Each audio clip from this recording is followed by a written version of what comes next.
শাহরুখ খানের পথে শাকিব খান। বলিউড বাদশা বহু আগেই যুক্ত হয়েছেন ক্রিকেটের সঙ্গে। তার পথ ধরে এবার ক্রিকেটে যুক্ত হলেন ঢালিউড কিং শাকিব খান। আসছে বিপিএল একটি দলও কিনেছেন বাংলা সিনেমার এই শীর্ষ নায়ক। শাকিব খানের কসমেটিক্স ও হোম কেয়ার কোম্পানি রিমার্ক হার্লেনের পৃষ্ঠপোষকতায় কেনা এই দলের নাম ঢাকা ক্যাপিটালস।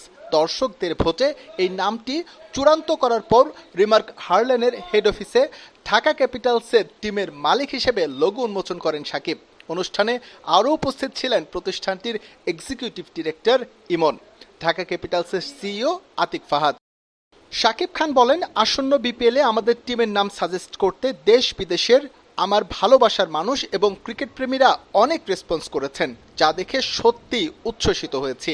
তাই সবার মতামতকে প্রাধান্য দিয়ে আমাদের টিমের নাম চূড়ান্ত করা হয়েছে ঢাকা ক্যাপিটালস। শাকিব খানের ক্রিকেটের সঙ্গে সম্পৃক্ত হওয়াকে ইতিবাচক হিসেবে দেখছেন সবাই। দেশের ক্রিকেটে তার মতো বড় তারকা যুক্ত হওয়ায় আরও এগিয়ে যাবে বলে মনে করছেন সংশ্লিষ্টরা। কদিন আগেই দুবাই হয়ে দেশে ফিরেছেন শাকিব। বর্তমানে তার ব্যাপক ব্যস্ততা চলছে আপকামিং সিনেমা বরবাদ নিয়ে।